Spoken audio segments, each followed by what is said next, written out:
Hi, and welcome to Channel 7 News. I'm Scott Nall, and tonight we've got a story on the aerospace industry. Technology that scientists are calling the technology of the century. DEP, or Distributed Electric Propulsion Systems, are known to produce a thrust that is not typically generated from a gas turbine engine, but it's actually from an electric motor. DEP, DEP, DEP.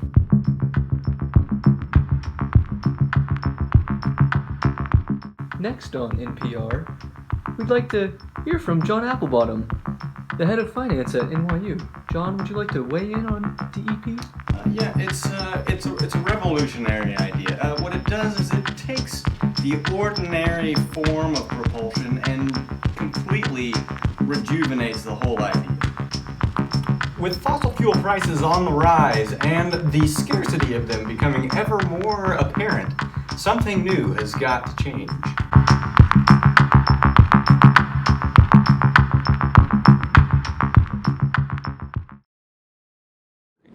Hi, my name is Scott Nall. I'm one of the co-leads here at Oklahoma State University. We're working on a project right now. Let's go talk to Danny and see what we've been doing. Hey Scott. Hi Danny. My name is Daniel Wilkinson. I'm another one of the co-leads here for the Aero and the Flying Sparrows doing our DEP project. Let's take a look at what it looks like.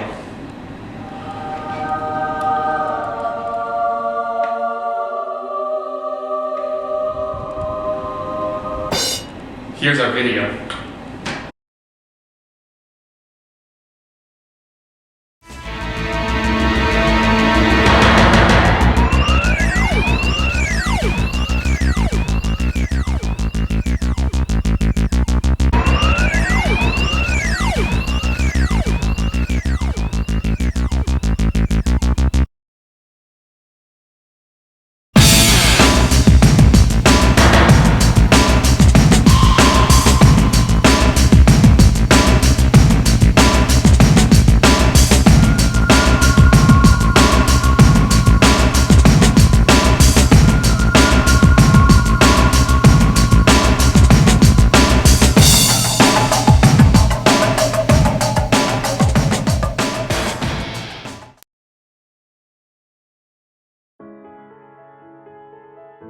So our goal as the aerodynamics team was to maximize efficiency of our aircraft's wings and reduce the amount of thrust and fuel needed to operate at the same conditions of our leading competitors.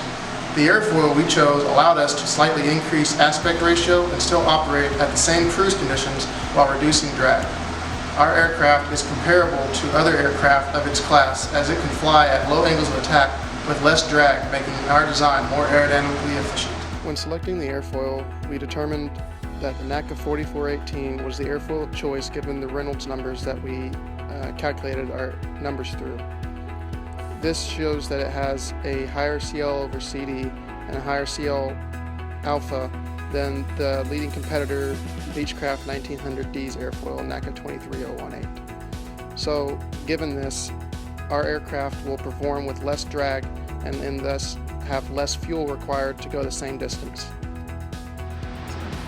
Our aircraft is like many other aircraft in many aspects. However, ours does not use an external power source. Ours uses an engine that is on board the aircraft, acting as a generator to power the electric motors, which in turn propellers to provide thrust, rather than the typical engine design, which uses compressibility effects using combusting gas on the ejection side of the engine. The propulsion system used will use the equivalent of 3 Pratt & Whitney PT6A 67D engines.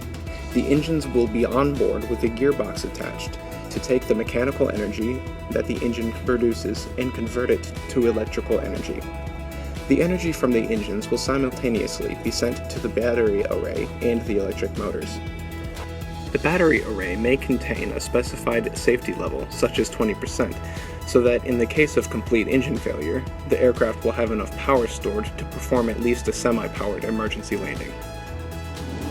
The benefit to using the gas turbine generator to charge the batteries is that it enables us to charge the aircraft in flight, which cuts down on the turnaround time that would be required to charge batteries using electric methods.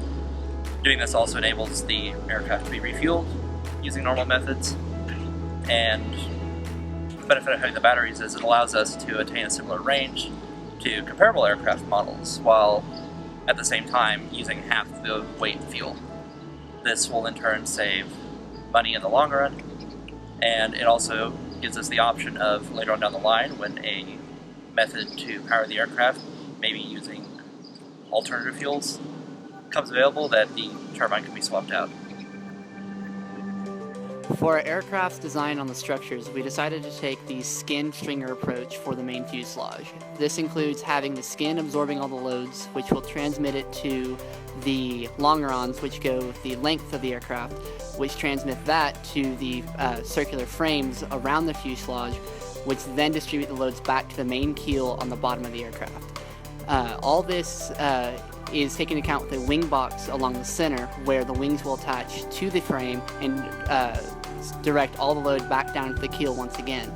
In the wings themselves, we're going to have two spars, one that goes along the length of the quarter cord, where you're going to have your highest lift force, and then you're going to have another one on the rear end of it, near where our control surface will be, to give extra stability in the rear. We have this set up so that way the bending is at a minimum on our wing due to their high length to low width. Inside the wing, we're going to have ribs and stringers.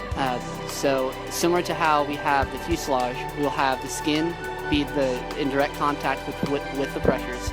We'll distribute to stringers, back down the ribs, back to spars.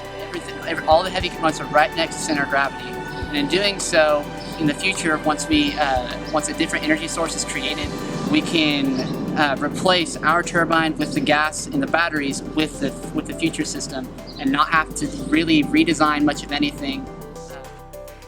Due to our distribution of weight, we have found our static margin to be roughly 0.26. This does drop as we burn our fuel, but it never goes below 0 to be negative. This means that our aircraft is very stable during flight. Not so much that the aircraft or that the pilot cannot control it should a gust or an engine fail, but we definitely don't need to have a computer to completely fly our aircraft. From our wing areas, we have determined that we are stable in all three axes based off of the Excel spreadsheets provided. We're going to put our turbine near the wing box, which is where our center of gravity is. So that way, all of our weight is kind of right there near the middle. We're going to use a 2024 aluminum frame for both the circular frames and the longerons. We're going to use 7075 aluminum for the spars because it's stronger, without adding on a whole lot of extra weight. And then for the landing gear, we use 4340 steel to help absorb some of the shock where the loads will be the highest. We have a component weight breakdown, as you can see here, with a total weight of roughly 17,750 pounds. Our aircraft will have a gross takeoff weight of about 18,000 pounds, and that includes roughly 5,000 pounds for passengers and cargo. For fuel, we allot about 1,800 pounds of fuel. We actually end up using less fuel than other aircraft to complete the same amount of range. We accomplish this by using about 1,000 pounds of batteries on board that will be used to provide extra energy to our system. So, as far as stability, our aircraft is actually pretty stable. It's got a static margin of 0.26, which means that it's stable enough that it doesn't need computer control to make finite adjustments all the time. And our research has shown that our aircraft is also stable laterally, directionally, and longitudinally, which means that our aircraft is on par with all the other aircraft of our kind. The layout of our cockpit will be similar to the image of the Beechcraft 1900D shown. It will have all of the basics of a typical 19-passenger aircraft. The fly-by-wireless system will allow a wireless protocol to be engaged to transmit commands to various parts of the aircraft. Because it is wireless, it will ultimately reduce the weight, cost, and maintenance. A backup system will be installed for maximum safety. The battery powering the systems will be separate from the batteries powering the engine. The diagram shows the layout of the plane. There are 8 rows of 2 seats and a 9th row with 3 seats. Behind the 9th row is a space for cargo, and behind the cargo is the generator. Both the cargo and the generator can easily be accessed through a side hatch on the back of the fuselage. 2 emergency exits will be in row 6, and 1 emergency exit will be in row 4. The lavatory will be in the front of the plane, as shown. Engine batteries will be stored in the bottom of the fuselage. The Flying Sparrow will have top-of-the-line equipment installed in its cockpit. Our implementation of the fly-by-wireless system will ultimately decrease the cost and the weight of the aircraft and will increase the ease of maintenance. Our passengers will feel absolutely safe and comfortable in our aircraft. Reduced noise and advanced safety measures will put the passengers' mind at ease. Well, that was the plan for the Air of Care on the Flying Sparrows. Hope you guys enjoyed it.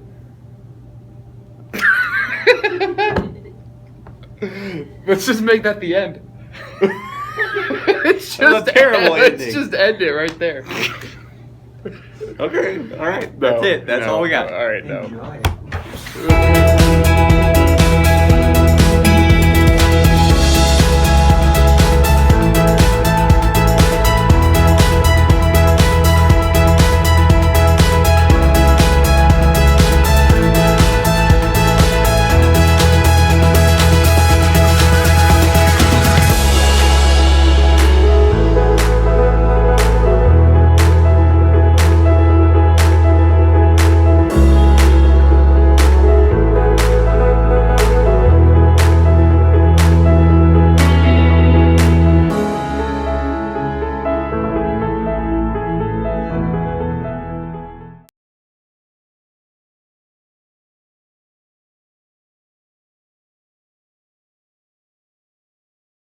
Con los terroristas.